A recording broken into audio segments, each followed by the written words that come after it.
Hello, and welcome to East Stroudsburg University's Virtual Accepted Students Reception. My name is Kelly Osorio, and I'm the Director of Financial Aid. Today, I'm going to talk to you about financial aid, your award letter, and how to pay your bill. By now, most of you have probably completed your FAFSA, and if you've been accepted to the college more than a couple days ago, you probably have also received your award letter. If you have not received your award letter, please reach out to us at fa@esu.edu and we can provide you another copy. If you have not completed your FAFSA yet, it's not too late. Just visit studentaid.gov. So what is financial aid? Well, financial aid is an umbrella term, and it includes grants, scholarships, work study, loans, and any other funds that do not come directly from your pocket. Grants. Grants is money that do not need to be repaid. Eligibility is typically determined based on a student's FAFSA.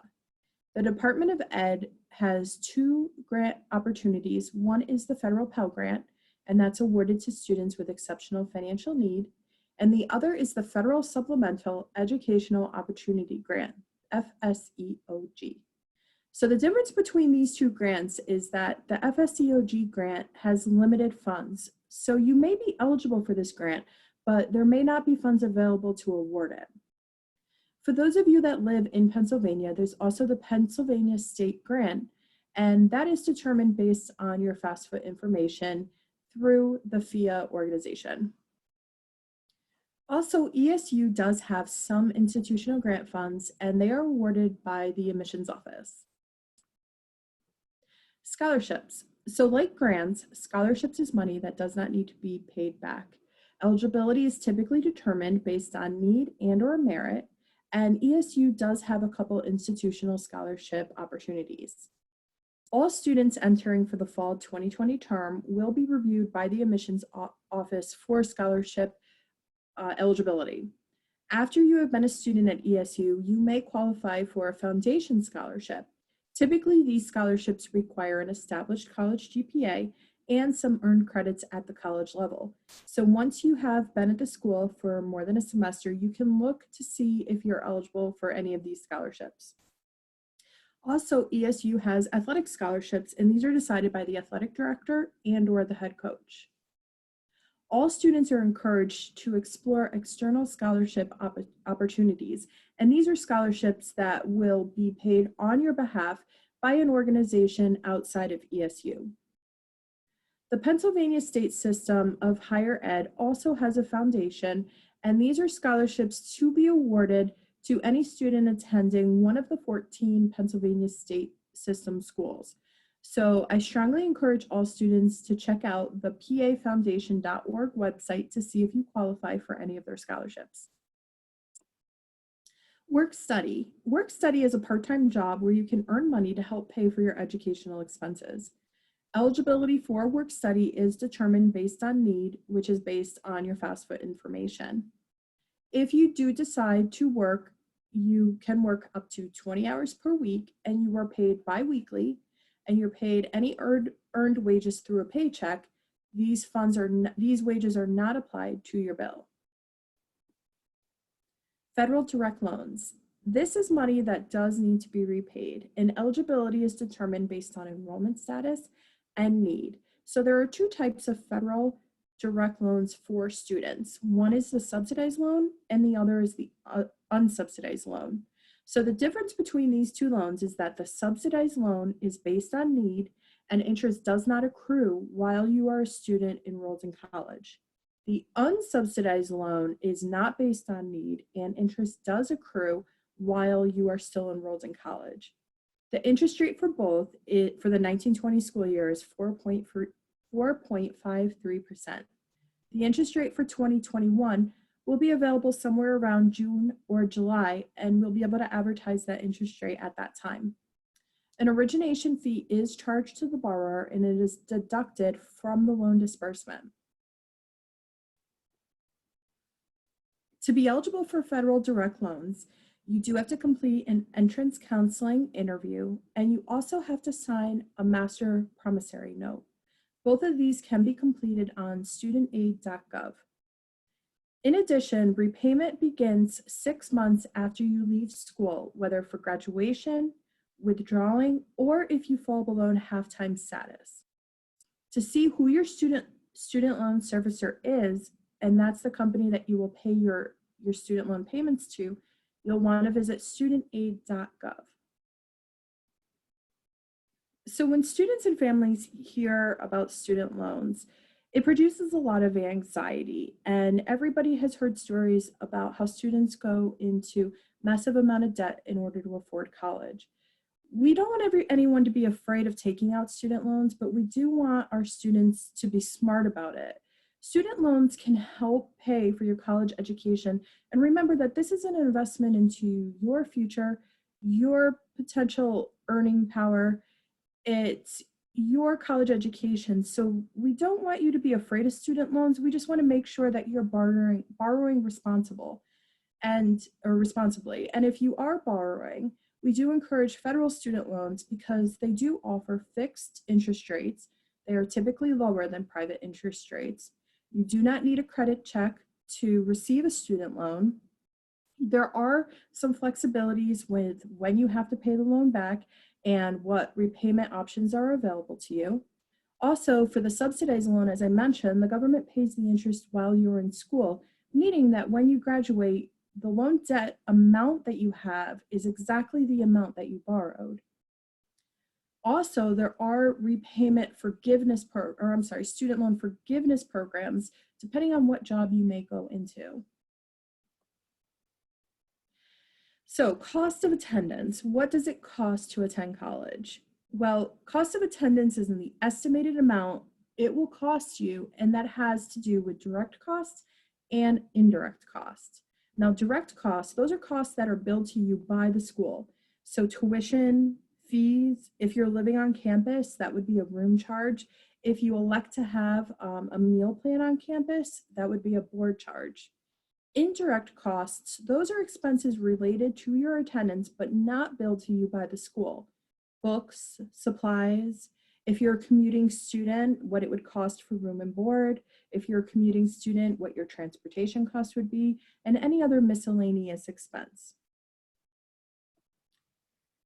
So before I get into what is the cost of attendance at ESU, I just want to go over the Warrior Promise.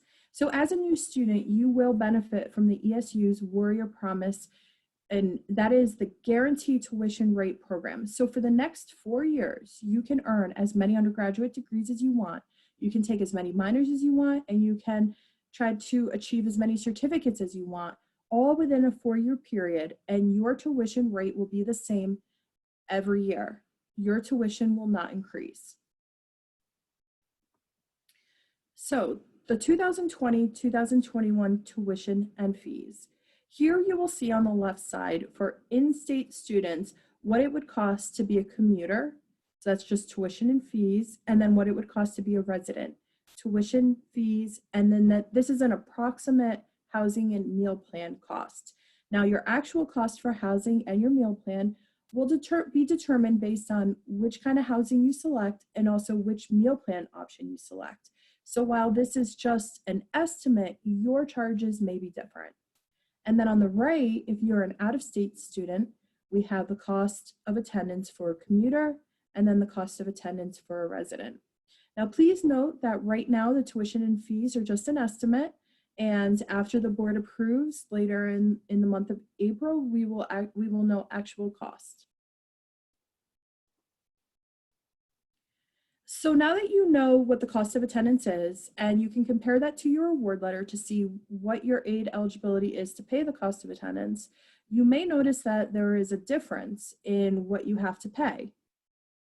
There's a difference between what you were awarded and what the cost is. So now you have to figure out how you're going to pay that. There are a couple options, and one is the federal direct parent loan, the PLUS loan. So the PLUS loan is for parents. Anybody that is a biological or adopted parent of a dependent undergrad student can apply for this loan. This is a credit-based loan, so a parent would have to have credit worthiness, and the interest rate for this loan are fixed. And just like student loans, there's an origination fee that is deducted from the loan disbursement. Now, if you are denied a Parent Plus loan, your child will automatically receive an additional $4,000 in unsubsidized loan funds as a first-year student for their first year. To apply for a Parent Plus loan, please visit studentaids.gov. In addition, there is the private student loan option. So private student loans, like federal student loans, can be used to pay for your college, but they originate from a bank or a credit union or just an online lender rather than the federal government.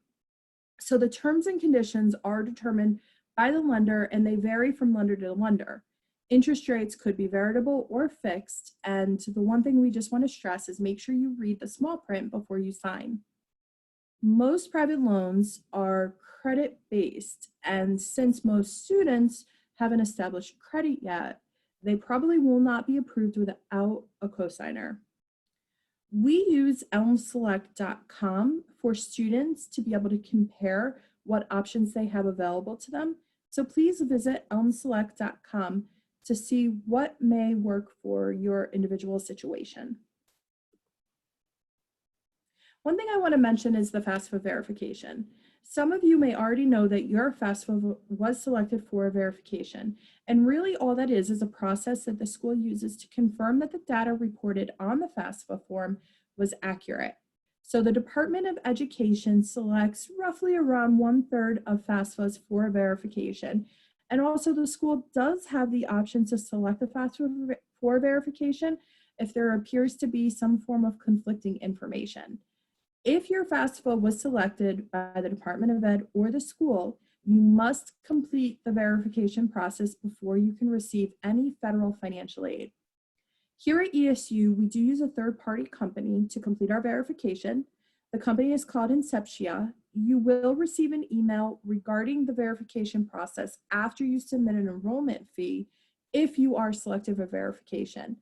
That email will direct you to the Inceptia website, which is a verification gateway website, and you'll create a user ID, a username, and password to submit the required documents to complete verification. So accepting awards, how do you accept your financial aid awards? Well, the first thing you need to do is submit your enrollment fee at www.esu.edu/enrollment fee. Once you've submitted your enrollment fee, you will receive an email with your username and password. Once you receive that email, you can log into the MyESU portal at myesu.esu.edu, and there you can accept your financial aid awards. When will you receive your bill? So bills for 2020, 2021 will be sent to students at their home address mid-summer. The bill is due 30 days after it is mailed, and you can pay your bill by either logging onto your MyESU portal, paying by electronic check or credit card. You can pay in person at Zimber Hall by cash, check, money order, or debit hall, or you can pay by mail by mailing a check, a cashier's check, or a check or a money order to East Stroudsburg University's Student Enrollment Center, 200 Prospect Street, East Stroudsburg, PA, 18301. Now, please note, given the current situation, most ESU employees are working remotely. So we do not have the option of going to the enrollment center in Zimber Hall at the moment.